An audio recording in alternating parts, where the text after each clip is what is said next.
Hi, everyone. Thank you for joining us. Um, Welcome to this space.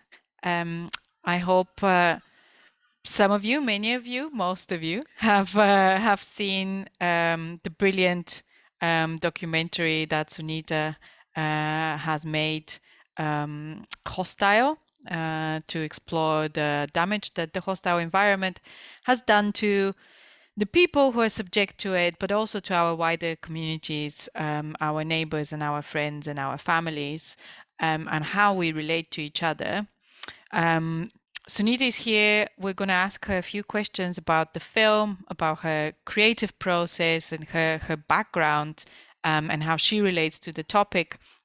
And we're also going to hear from Zoe Gardner from JCWI and another Europe about where we are at with the hostile environment, what has been done, what we still need to fight for, and we'll end on a. I think we'll end on a hopeful note. We're going to talk a little bit about the positive developments that we had this week, and how we can build on that outpouring of support for people seeking safety, be it people from Ukraine, people from Afghanistan, people from Syria, people from wherever they happen to be born. Um, we are going to be recording this, I think you see, but don't worry, for the attendees, you're not on camera. It's only us on camera. And there will be a chance for questions from the audience as well. But I did want to prepare a few questions in advance for Sunita, because it often happens that as campaigners, we're very focused on the issues and the policies, and it's rare that we get to look at those issues and those policies reflected through artistic medium and artistic output. And that's why I was really keen that people in our network get to see the film, but also to ask Sunita some questions about how she relates the topic to her art and what prompted her choice to work in film and to work on the hostile environment and to work on hostile. So I'm going to start off by asking Sunita, why film? Why did you choose film as the medium for you to do work around immigration? Thank you, Alina. Thank you for this. That's a really great question. I have never been asked that question before. And I really think that it was film, for me, it had to be the medium to tell this story because first of all, I was a producer. I am a producer. I embarked on my debut, and as I mentioned earlier when we were speaking earlier, that this story started off as a different story, and it wasn't a story about the hostile environment. It was a story about something else. It was a story about how migrant communities were keeping society moving during a global pandemic. And as I was filming that narrative, I learned about the hostile environment. And what I learned about the hostile environment initially was that it's very paperwork based. It's very, academic based. It's very informational, and it felt like a very difficult process to get your head around. For anyone that's subject to the hostile environment, it is incredibly frustrating. And as I was filming that frustration, I felt like I had to embark on making a film about the hostile environment.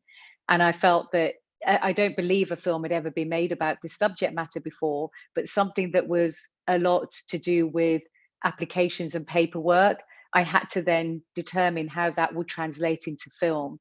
And how I did that was by exploring the participants that you saw in the film and the threads of the stories that were so deeply connected. And that is why I have, those four interconnecting stories, because each participant told us a different version of the hostile environment. So it was really the narrative of the story that came to me via my participants that led me on this journey to put that into the medium of film. Great. Thanks for Sunita. And I do wanna ask a little bit more about, I suppose, yeah, your how the topic, the issue of immigration relates to your identity, and Yeah. if you would be happy to share some of those insights that we just talked about earlier before I started the discussion, because I think this is actually really Mm, important to ground the conversation. absolutely. Yeah, sure. I mean, I think that, my own personal history was very much relatable to the film that I made. My parents were survivors of the partition of India and Pakistan, and my mother particularly suffered immensely from that separation because she lived in Lahore amongst Sikh, Hindus, and Muslims, harmoniously enjoying her childhood.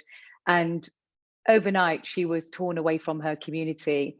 They left very late in the evening in August of 1947, and she took very little belongings and she did not know what was ahead. And it was extremely grueling, extremely disturbing, and things that she recounted all her life. And it was horrific every time she spoke about it.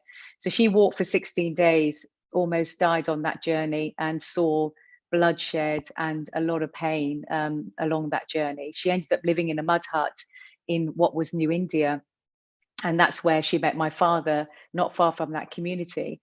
So she was a refugee within India, and her own crises, their crises, brought them to England. So my father came first. He slept on the street, and it was a Caucasian man that helped my dad, got him work, and then my dad, worked in a factory and then set up a convenience store. That opportunity of somebody helping him gave him an opportunity. And then my mum came several years later, joined him, had 10 children, and their journey started there. I mean, my father died when I was 5, so my mum became a single parent. And she struggled immensely. She couldn't read or write English. She was on indefinite leave to remain. She remained that for her whole life until she was 88 years old. And I think those memories of my childhood and me growing up in an Asian working class community from parents that were refugees within their own country that crossed the border and were broke when they came to England. I think that was really the drive for me to make Hostile. I think that was it only came to the forefront in the pandemic when I started to deeply appreciate my life and my parents, because actually everything I saw around me during the pandemic were people like my parents. They ran the local corner shop, convenience store during the pandemic. They would have been open 7 days a week. They would have been doing food deliveries because they were those kind of people. They were the hub of the community. My dad had a blue van and would deliver to all the elders late at night, early in the morning. He worked 7 days a week. So their story really were the people in my film. And I think about that so much when I watch the film, that Daksha and Paresh are like my parents, Farouk's like my brother, Anthony's like my cousin, the students are like my siblings. It's like everybody in the film felt like they were my relatives in the end.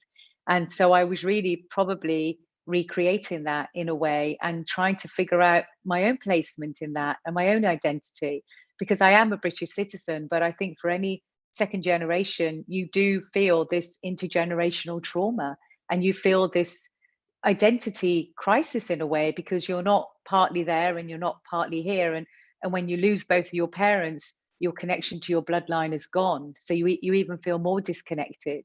So there's a lot of personal things that I've had to go through when making Hostile, but I'm really appreciative of the experience actually in going through that process. I want to ask you, and I think this, yeah, really relates to I suppose the experience that your family had. But growing up, did you have the sense that your parents, after everything that they've experienced, that they felt safe? Did you think that? Yeah. Do you think the concept of safety is basically very different in a migrant community, in a migrant family? Yeah, I mean, my parents worked really hard. Not only did they work in the convenience store, they worked in the factory. They saved as much money as they can. They put money into their pension, £10 a week. It wasn't a lot of money, but it's all they could afford. And I remember them just saving constantly because they just did not know what was ahead. You know, my parents kept their passports in a briefcase. That briefcase was then hidden and locked away, you know, and I remember the stories around that, you know, your passport is so important to you. This is your lifeline almost. Our identity became that passport. And yeah, I mean, I was surrounded by, you know, relatives that were on limited leave to remain, relatives that were on precarious visas, cousins and sisters that wanted to marry people that had come in via Germany or France that didn't have the right passport. So those stories were around me during my childhood. So I think there was also uncertainty that at one point, at any point, things could change in our lives.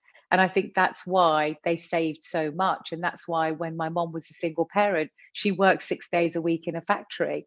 And I think that she always wanted us to be educated so that we could look after ourselves in the future and have the tools and the mechanisms to grow in this country. And that we did. I mean, my family's got NHS workers, business people, academics, you know, lawyers. I mean, it just, the list goes on, you know, and I think that that's reflective of their hard work ethic and the opportunity they wanted to give to us.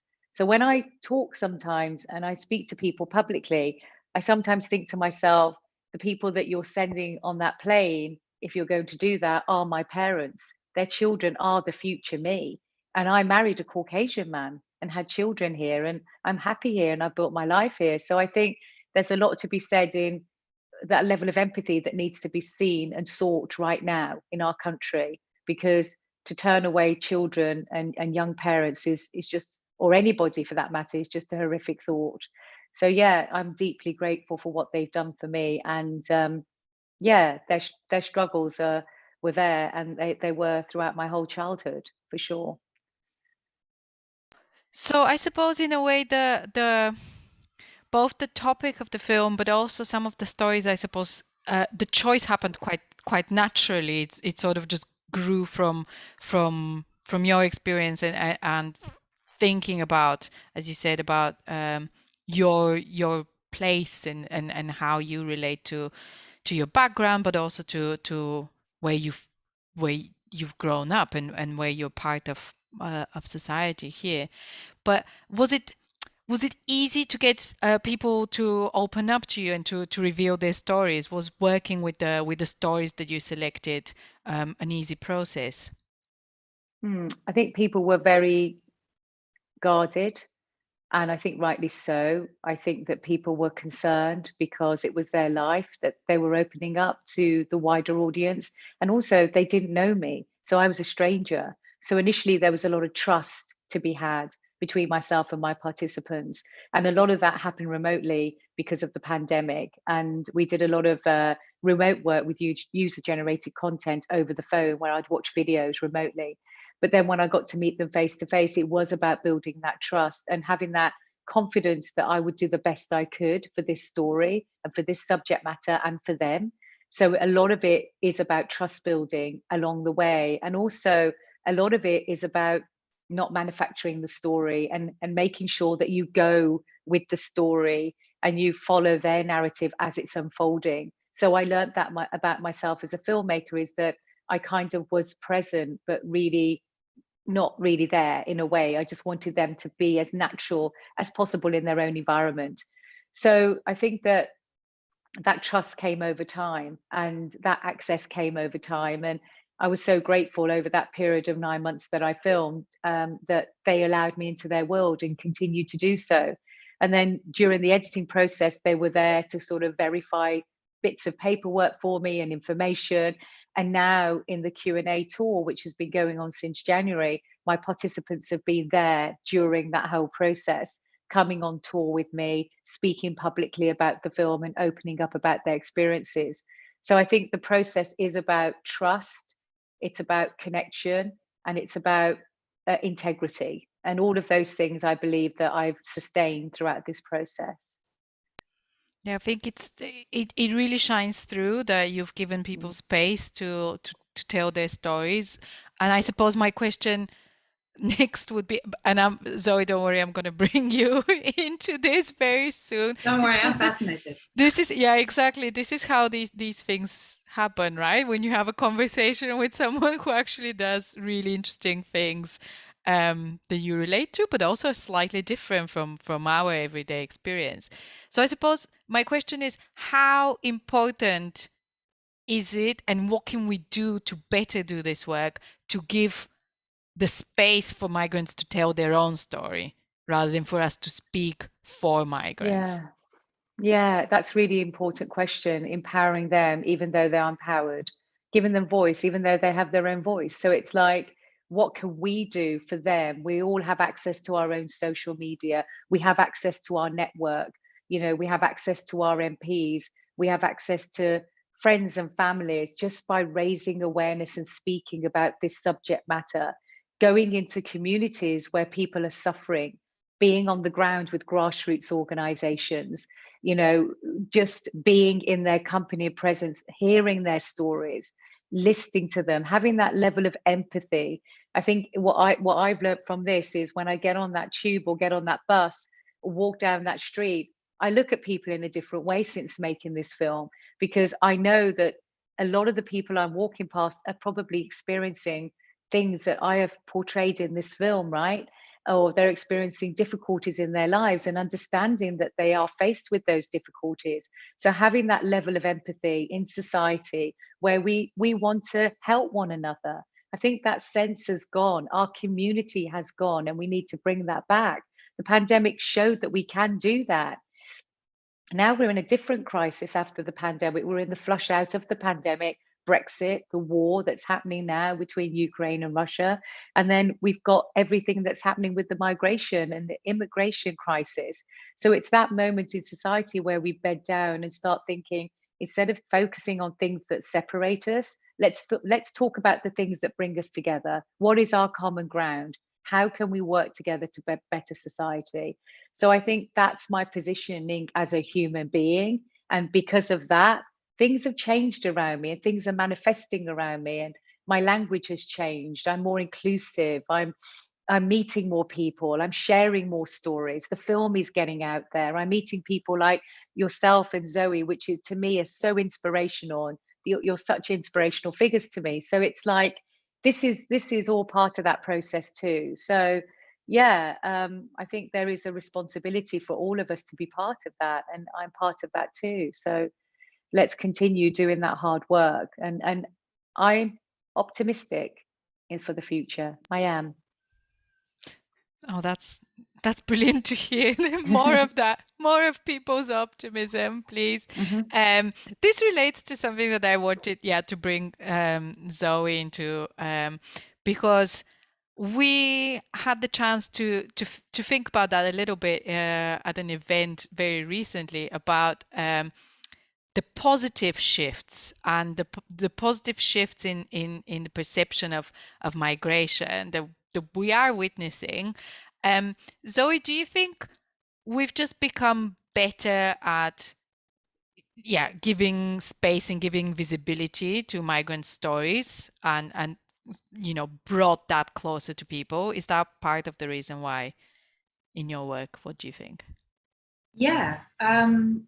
Yeah, I mean, okay, so just to give some context to those who are listening, at this event that Elaine was referring to, we heard how public attitudes have got so much better towards migration in the last 10 years in ways that can't really be explained very clearly through normal ways opinions change, so like demographic shifts or serious changes in, say, like the level of the reality of the issue impacting people's lives.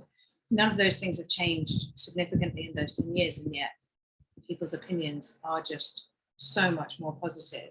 And I really do think that, and I think there is some evidence to support this in terms of like surveys that have been done on people explaining why they've changed their opinions. And that is that I think it's hard to remember almost, but 10 years ago, it just wasn't a normal thing for migrants telling their own stories to be something that happened in our media and in the world around us so commonly at all.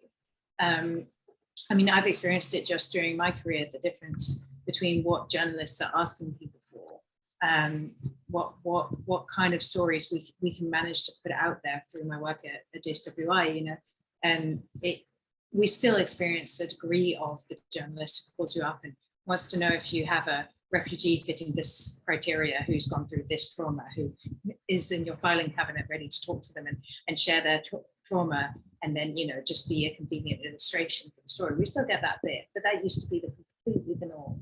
And more it's about, well, can we have a conversation with somebody who's willing, you know, to explain how these things impact them, and then take that step forward, which is what I think the film does so brilliantly, which is, you know, not just illustrate a story through your own experience, but also become a part of the advocacy and the story of changing it, what has happened to you, and engaging with why that happened to you and what part of like the political forces that are impacting your life, and actually being part of the advocacy to change that. And I think that that's such a powerful narrative, and such a powerful thing to bring into the conversation. And I have no doubt at all that that's contributed a great deal to people having better attitudes towards migrants, because we all know, you know, the areas with the most migration are the areas where people are the most okay with migration. And that's because when you meet migrants, they're absolutely normal people. And, you know, I know that sounds incredibly basic to say, but people do have to actually have the chance to engage with that in a real sense. And if you don't live in a place with a lot of migration, then those stories being told through other media is so important. Yeah, I think that is also something that I've been seeing more of as a migrant, albeit from a much more kind of privileged entry point into the migration system, because I had the luck to benefit from freedom of movement, something that people will no longer have if they want to come to the UK and build their lives here. But I am noticing a difference in how accessible and visible migrant stories are. I guess to go back to something a bit more specific and focused, I suppose when we talk about the hostile environment, it's something that has been with us for 10 years now, hasn't it? And Sonita does a great job at showing what that actually means practically day to day, for the people in the movie. But Zoe, I wanted to ask you, in terms of the policy, where we at with trying to get rid of it? Is it more embedded than ever now that it's been with us for 10 years? Are we used to it? Have we become desanitized to it? Do we see it as normal, or are there still entry points where we can intervene and resist it? And you're on mute, sorry. Of course I'm muted. I started a bit, well, of course I'm muted. Of course I do believe that there are still entry points, and there's still, I mean, every reason and every hope to keep working to overthrow the hostile environment, and maybe we'll get to like ways to engage in that. But I do think that you make a good point about it being embedded and normalized. And I do think that what we've got with the current government in particular is a real sort of entrenchment of the division between the sort of good migrant and the bad migrant. Right? So numbers of migrants have continued to stay high. They're a little bit higher than they were, you know, before the end of free movement. The demographic of those migrants has changed, but primarily we've also got a situation where every few months the government announces a new bespoke visa scheme for, you know, this time it's Nobel laureates, and this time it's people who've won a gold at the Olympics, and, you know, like for this tiny elite few who are characterized as the brightest and the best.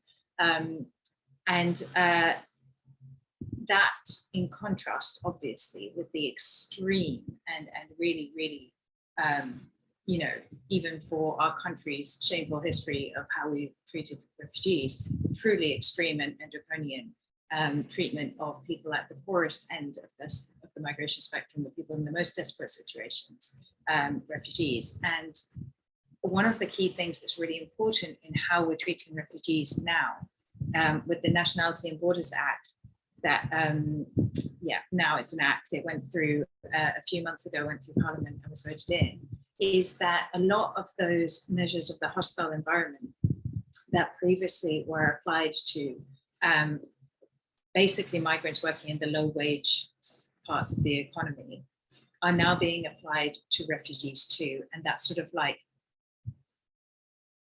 the grouping more and more of like one group of migrants that we don't help and we don't respect and that we keep in a precarious situation and we demonize. And then this tiny, tiny elite group that if you can be part of them, then you're the kind we want. And so a lot of the policies that came through in the Nationality and Borders Act are policies that as I say, impose the same hostile environment conditions onto refugees, even people who have been recognized as refugees. So that's things like severely limited short-term periods of leave. I mean, I think, you know, when you mentioned, and it shows so well in Hostel as well, the way people have to carry, you know, big piles of paper and keep all these records, and what you said about your parents, like hanging on to their passports and always saving, you know, this precarity that we keep migrants in for long periods of time, now being introduced also into the refugee system to give people, even if they're recognized as refugees, only very temporary leave and the need to reapply in order to stay in their homes where they're safe, where they built a life. So we are looking at, you know, a really horrible time. And I think what it demonstrates is to a certain degree of failure. I've just been singing the praises of, you know, all of us who've been successfully getting the stories of migrants out there and changing people's opinions. There have also been massive failures. And I think some of those have been, you know, playing into the good migrant, bad migrant narrative and saying, you know, like letting off the fact that we have brutal policies towards some migrants because they're not the right kind that we can tell a nice story about. And that means that, you know, now more and more migrants are being sucked into that not the right kind category and being subjected to the same policies. So I think it talks to sort of the need for us to stand in solidarity with all migrants at all time and never give ground. Something that struck me as well when watching the film, which I also think is quite important, and maybe we need to find a way of just keep banging that point, is just how relatively mundane the process is, like how easy actually it is to slip into the wide network that covers the hostile environment. So how relatively easy it is for people to suddenly find themselves subject to the hostile environment. It is not just for some extreme cases. It is not for people who have, I don't know, found just an incredibly sneaky way into the country, or people who have somehow transgressed against our ways of being or any societal rules. No, it's actually really easy. But Zoe, can you tell us, how does one actually end up being subject to the hostile environment? What are the most common ways that people find themselves in that position? That is a great question, Elena, because this is the thing that I so often want to emphasize, is that, you know, our public conversation is obviously so dominated with, you know, the relatively few people who arrive on boats. I mean, the last couple of years, it's been front page news like 11 months out of every year. It's just ridiculous, given that we're talking about, frankly, you know, a few thousand people. And much as their situation is desperate and we should be helping them, the focus on them is absurd. And when people think of illegal immigrants or undocumented migrants, they think of those boats. But those people, you know, they overwhelmingly on arrival present themselves to the authorities and make a claim for asylum. That means they are in the asylum system. We know who they are. They have documents. They're within the process. So actually, the people who are undocumented, and I did a big piece of research on this called We Are Here, that maybe I'll find a link to and share in the chat at some point. But it was looking at, you know, how do people actually become undocumented? Because we know that's not the route that we're talking about. And we do have a significant population. We've got between about almost probably up to 1.2 million undocumented people living in the UK. But like the vast majority of them, according to our research, came here with a visa, came here in order to work or to study or to join their family members, whatever visa pathway they could. And then because they're on these temporary visas, and you have to renew that visa, and every time you renew the visa, you have to pay all over again. So you have to pay the fee to apply for the visa, you have to pay for the lawyer who's advised you on how to go through that visa process, you've got to pay the international health surcharge, so-called, which is just an additional tax. So that's disproportionately expensive and may get more expensive during your time here because the cost goes up year on year, so you can't even plan for how expensive it will be. And you have to jump through all these hoops and prove so many aspects of your life and so many criteria that you fill just to stay in your home. And because for most of the lower wage migrants that we're talking about, they are on a 10-year route to permanent residence. So at every 2.5 years or 10 years, you have to renew that status. And so if anything happens to you, if you lose your job or you have a mental health crisis or one of your family members is sick and dying at the time when you otherwise would need to renew your immigration status, you may not do it, or maybe you're just flat broke and you're terrified and you don't know how to afford a lawyer and you don't know how to approach the process, right? You may just fail to renew. And actually, when you said about the banality of it, we have clients who just simply made a mistake because it's really, really complicated. And just a mistake can be enough. You don't get a second chance. You don't get the money back from that application. You make one mistake in your application and that's it. You can lose your status. And then obviously we're talking about people who've been living here for like 5, 7, 10 years at a time. They have families here. They're part of our communities. Obviously, even though they've lost their status, they don't leave. And that's the big fallacy of the hostile environment, is that, okay, we'll make life really, really difficult for people in those circumstances. And so they'll leave. But their lives are here. There's no, this idea of somewhere to go back to needs to just be dropped. Some people, are privileged enough to have a foot in 2 places, and that's great. But for most people who migrate to the UK and have stayed here for several years, this is home. And there isn't any concept, any prospect of leaving their families behind, the communities behind, and going back. So people stay and they put up with this horrific hostile environment, which means they can't rent legally, they can't work legally. And obviously that pushes them into exploitation. So all of this is doing is empowering people who want to take advantage of people who are in those vulnerable situations. They can't report labor abuses. They can't report if they're attacked or abused. They can't report if they're the victims of domestic violence. They can't get out of this cycle, but their homes are here, and so they don't leave. Yeah, I think that's a very clear, if quite depressing, explanation of what this system is designed to do. I think people don't often understand that even if I don't agree with the principle of deterrent anyway, but even as a deterrent, the hostile environment doesn't achieve anything because you're not deterring anyone. People are already here and they already are embedded in the community. They already have lives and jobs and responsibilities here. So all you're doing is basically ensuring that their lives are as miserable as possible for as long as possible. Sunita, does that tie with the experiences of the people that you met through the process of the process of working with the film? Does that, the general kind of policy outline of what it's designed to do and how it operates, is that how it ends up being in reality for people who live through it? Oh, absolutely. I think that people feel like they're in limbo. From one day they could be documented, legal, the next day they could be undocumented and illegal. And it can literally happen overnight based on filling in an application wrong, based on not having the money to submit that application, based on the circumstances you're in right now, which deemed you not able to have that lawyer, submit that application, be able to follow through on the processes that you have to do to resubmit or to submit that application. It's just, you get to that 2.5 years, and my experience was particularly with Farouk, and you're thinking, I've got a family of 4 here. How am I going to get £2,500 per person, per application, plus my NHS surcharge? and plus all the fees that go along with it. This is a lot of money to come up with every 2.5 years, and you're on this 10-year track, and by the end of it you spend all this money and you might not even get what you want at the end of it anyway. So there's this constant stress and anxiety of just not knowing your place in this society. And I think there's a reason for that. From my experience of making this film, I felt like the Home Office became, or is, and it always has been, a business. It's lucrative.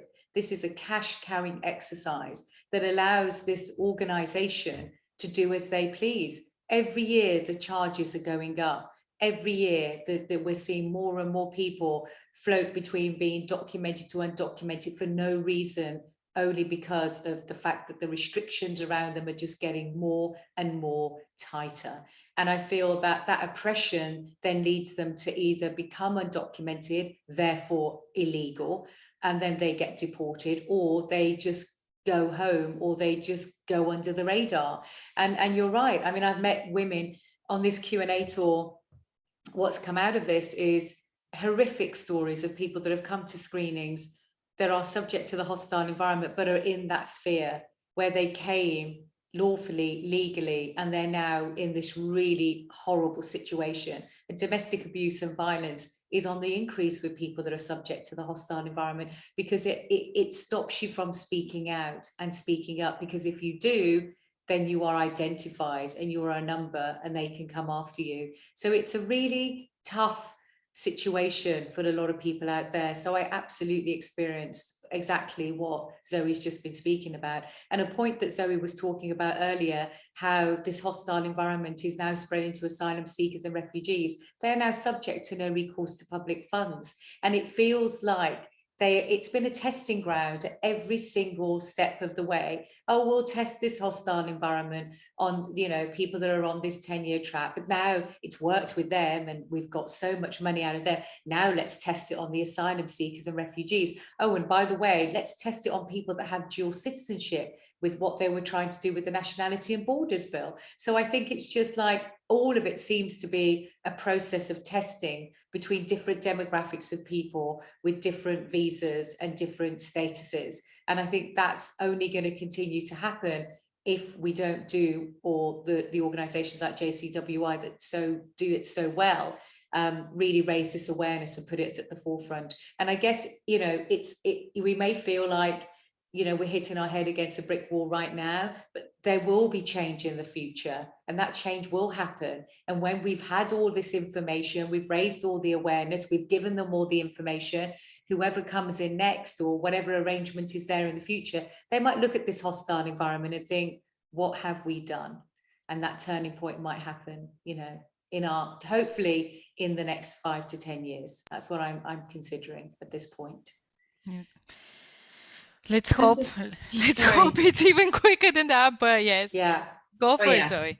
Sorry, just because it really spoke to me what you said about how this is basically a money-making exercise on the part of the Home Office. It suits them very well to have people forced to pay again and again and again to stay in the country. But I think what it made me think of is also the sort of lie that you know, that our society isn't built off the back of the labour of people who we can, you know, in theory say shouldn't be here, right? So the vast profits that can be made in this country by business owners like Deliveroo and, you know, the other areas of work, especially in the gig and platform economy, but, you know, in agriculture as well, is a huge problem. In lots of parts of the economy, they actually rely on the labour of exploited people who, you know, we say, oh, they shouldn't be here, but if they weren't here, realistically, who'd be sewing those clothes together for you to sell at that price at Boohoo? Who would be putting this stacking the supermarket shelves? Who'd be opening the petrol station at, you know, 4 o'clock in the morning to deal with serving up those things and being paid nothing for it? So like it's a part of our economic model. It's built into our economic model that we can exploit a group of people and then also demonize them as the problem. So I just wanted to highlight that, but I wish I hadn't, because I much preferred what you were saying about how things are going to change. And I am with you, and I do think we'll look back on how we treated people so poorly for having a different passport, and it will be one of those things that people look back on and say, I can't believe that they did that. And just to add into that, Zoe, it was also something that came to the forefront because of Brexit, because of Europeans with their settled status. And then you start seeing that hostility stretching to those people that were here working, as you say, in, you know, those labour jobs. And we're seeing it now with the shortage that we have here, the labour shortage that we have here, because people are just too scared to stay. So our European, you know, workers that were here have now gone home, and we're seeing it in restaurants, in bars, in cleaning jobs. You know, there just isn't the opportunity out there because there just isn't the support. So I think that this hostility is not just for people that look like me. You know, this hostility is stretching to people that look like all of us in this panel today. And I think that's the scary point of the hostile environment, is that it bleeds throughout the whole of society. When we start thinking about it like that, then we start thinking that actually it's affecting all of us. You know, we all have businesses, we all have work to do, and in that line, it will all affect us in the end. Yeah. And that's why the boss of an organization, you know, whoever it is, that they will be subject to this hostile environment themselves, because they won't find the Farouks, the Anthonys, the students, the Dakshas, the Pareshes, just won't be here. And that's going to be the effect that our society will have on in the future. It will actually affect our economy massively, you know, and not just economically, but culturally. The cultural significance of when my parents came post-war, how Asian people have given their cultural identity to our society. And we want to see that continue to grow with all other migrants coming here, you know, and have that future where we have that inclusivity. So yeah, so just some thoughts on the back of Zoe just said. It was something that I was thinking of. Yeah, I think I think you're both like very right in identifying just the various ways in which the system relies on the very people that it's demonizing and you know, drawing the money out from, because migrants are then paying twice, because they are at the same time they're working, they're doing all of these other things that the country, the economy, the system benefits from, and then they're also made to pay a second time every time they need to restate their intention to stay and reapply and do whatever needs doing. But I was thinking another way in which the system kind of manages to exploit and to extract again is through, in a way, I'm not trying to minimize the amazing place and the effort and the kindness that this comes from, but I kept thinking when I was watching the film and I was looking at Daksha and Paresh's massive operation, just how much the care for others has been outsourced, right? We are there, of course we are part of a society, part of a community, and we're there to look after each other. But at the same time, it should not be down to a wonderful, amazing family to feed hundreds and hundreds and hundreds of people on a weekly basis. That is just not, that's not right. That's the completely Victorian dystopian system. It should not be down to them. And I just wanted to bring that story and that particular story from the film, because they also didn't really get the recognition or the support for the work that they were doing. And I'm wondering how are they doing? how are Daksha and Paresh? I mean, I think that's a really good point, because every food bank I filmed at, because I did go on a bit of a food bank journey because I wanted to, in my own mind, just seeing what was happening. They were all saying that they shouldn't have to have a food bank. This community shouldn't have to rely on this food bank. There shouldn't be a need for food banks in our country. And so Daksha and Paresh also felt the same, but they felt they had to. You know, they were in a community, you know, in Brent that had a high number of people subject to no recourse to public funds. They also had a high number of people that had COVID cases, you know, whole Somalian families being wiped out in one particular community in Brent.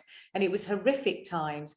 I think that, you know, now, and as you saw in the film, Daksha and Paresh tirelessly tried to keep their unit open because they felt like they needed to continue to support them, because the support wasn't there at local authority level, because we all know that local authorities have been squeezed over the past decade. We also know that the help is not there from the government. So the help then has to turn to people like Daksha and Paresh. So they wanted to keep their kitchen open, but unfortunately they couldn't find a space. They tried so hard. I actually went with them to different spaces to try and find a space with them, but they just couldn't in the end. It was unsustainable and they couldn't afford to keep this going themselves.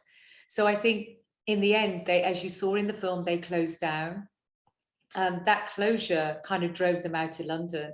They had their own crisis in a way, that they just felt that they were helpless and that they had failed, you know. And to feel that after making like up to 2,500 meals per day, and then not to do it at all, and to feel like you're letting down not just Brent but further communities, kind of drove them out of London.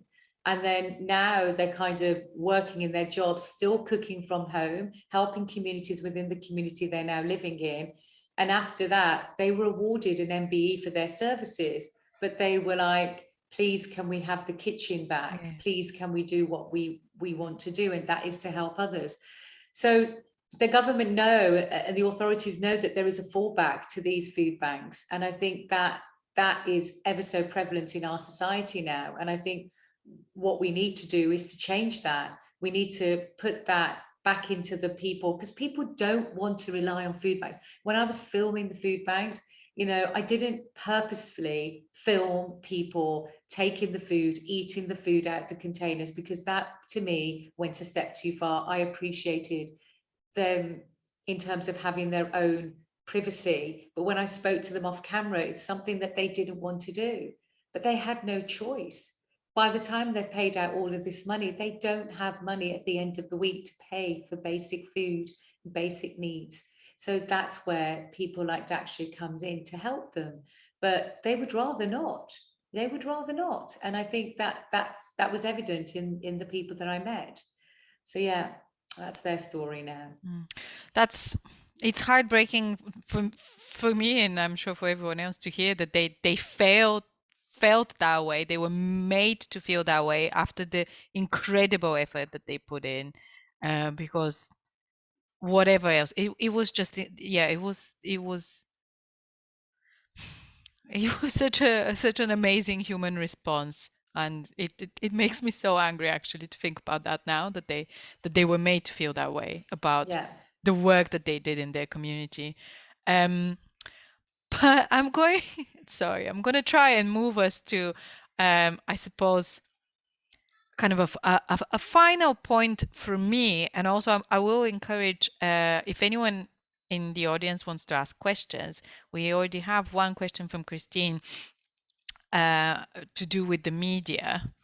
And actually, let's look at that first, and then I'm going to end on my question, because, as you know, I'm going to ask you about a hopeful angle and what gives you hope. But let's look at the media. So Christine asks, how do we get rid of the media amplification of hostility towards migrants? It is true in a way that sensationalizing and making things about conflict sells, right? It sells headlines, it sells newspapers. So how do we deal with the media? Zoe, you've had to do so much media work this week, and it would be interesting to hear your perspective on that. Yeah, I mean, obviously, it's one of the $1 million questions, isn't it? It's, you know, how do we make the media be better? I mean, one of the things that is for sure is don't amplify the shock jobs. Don't engage with the shock jobs, don't give them clicks. There's always going to be someone who realizes that if they say something truly hateful, truly horrendous, that they'll get Twitter famous, and maybe they might even get a gig on Talk TV. And the more we can just control ourselves and just be like, you know, see through what they're doing, the better. But then again, you know, like, yeah, so I think probably my wider point does go to that. And I guess it's only a very small part of a very big question. But like, for example, you know, I've been doing a lot of media in the last week over the Rwanda deal. And journalists are very entitled people, some of them. Not all journalists hashtag that. Still, some of them are, and once they get my personal number, they do just like to call at any time of the day or night and just be like, do you want to go and do this? And I'm like, this is why we have a press inbox. But anyway, I got a call when I was walking into work from a guy from BBC Three Counties Radio, and I thought, well, BBC Three Counties Radio, that really can't be so bad. And they were like, someone's just dropped out. Can you come on and speak to our presenter, Jonathan Van something or another. Anyway, if you guys know him, not a nice guy. So I was like, yeah, sure, whatever. I'll talk about Rwanda to Jonathan Van, whatever. And the guy was an absolute, I mean, jerk, like really, really bad. Like he just was there to have a fight. He like was trying to drag me into talking about, well, you know, like where should we be building houses in this country to house all these refugees? Like he was really, really going for me really, really hard. And I don't mind having a debate. I don't mind, you know, talking to people who deeply disagree with me or who just are presenting the other side. But this guy was an asshole. Like, I'm sorry, he really was. And so then I was quite upset and angry after that call. And I just spoke to the people that normally I would go through if I was going to do a media appearance. And they were like, oh yeah, that guy. Yeah, I wish he'd had time to come to us because he's red listed. And that we do that with lots of people, like not lots of people. Like I say, we happily talk to people who we disagree with. But there are people who are doing it in order to whip you up, make you angry, deplete your energy. And I was out of sorts for the entire day, right? A lot of the power of this government and of the hostility of governments in general when they do this, it's about depleting our energy and making us get so angry and so upset that somebody can say this and have, you know, and actually they're just taking from us and sucking from our energy and our ability to go about doing the better work. And so that, you know, we need to share that information and have, you know, our red lines and have the things that we're like, no, you're just doing this in order to provoke the debate and you're not trying to in any way engage with me meaningfully and find solutions and find common ground. It goes back to what you were saying, Sonita, about finding common ground with people. I think that's what we need to do. And we need to just be as tough as we can to stick to doing it. Sunita, how has the reception to the film been? Have you had, I hope you've not had any need to engage with hostile media interviews, but I was just the thought of the back of what Zoe was saying in terms of the media. You know, I felt people have asked me whether I felt like I've been a journalist on this journey, and there has been a journalistic side of discovery with this and having to find those stories, but also to be impartial and to make my own judgment based on what the participants have told me. And yeah, I was so horrified by the negativity that migrants get in the media. And there are now media outlets that are independent and that have integrity, like Double Down News, Novara Media, Byline Times. You know, there are other sources of media out there now that you can get news that is more balanced, that you kind of see both sides. So I do encourage people to look at those news outlets.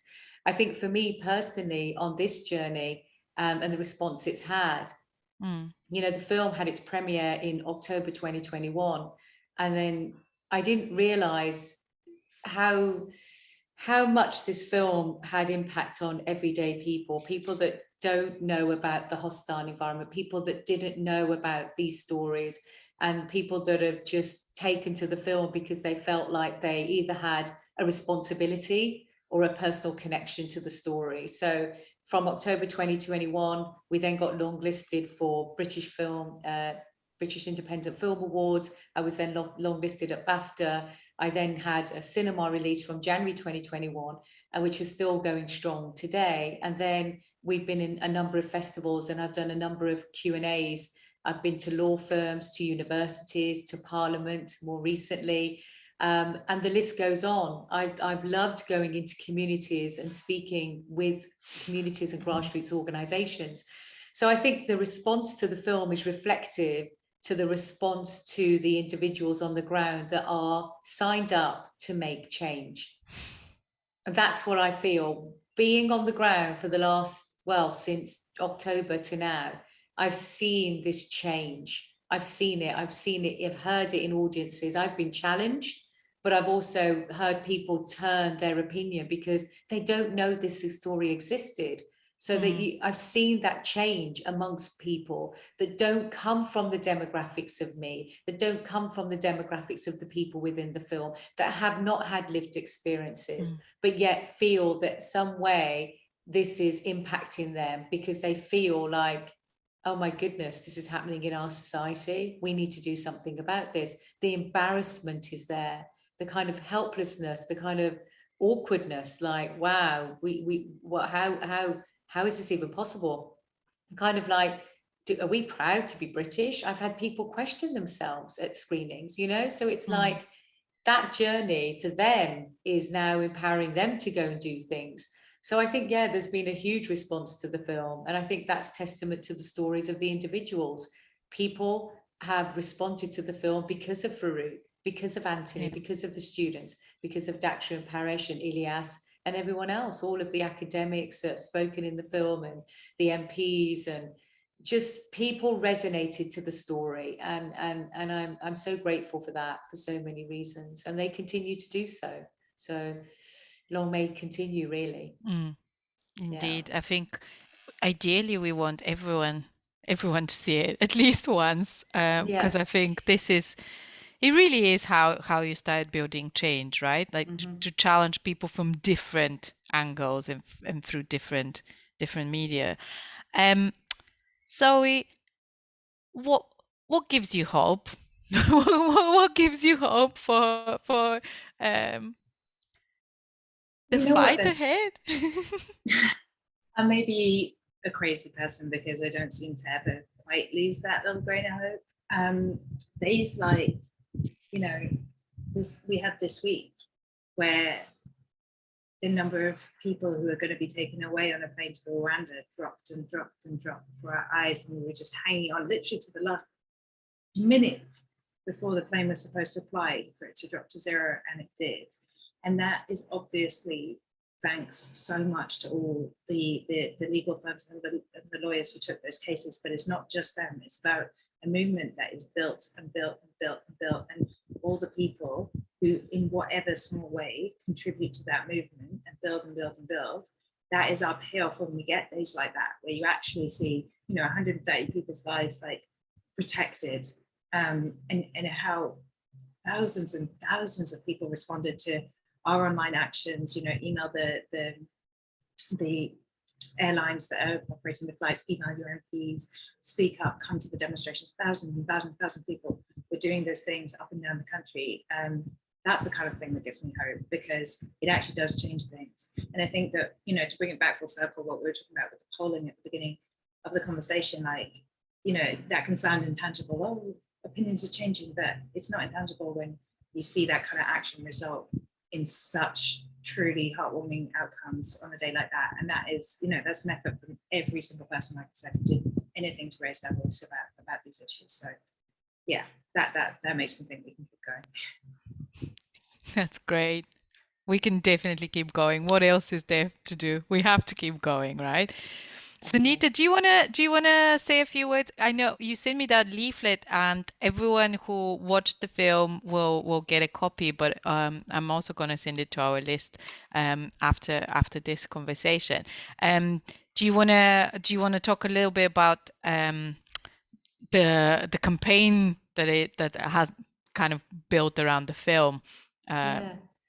I mean, really, I think we're now in the stage where we're going to start that campaigning. Now we're coming out of the cinema, going into organisations, and kind of, for me as the filmmaker, I guess, what Zoe was saying earlier about what happened this week, and I was just so overjoyed by the response, and just seeing the work that JCWI were doing was just terrific and phenomenal. And I feel like where I see hope is within those organisations, but within people coming together, organisations, communities, MPs on the left and the right, Lords, all different parties coming together for one purpose, because they are against what's happening right now. So that's where I see hope.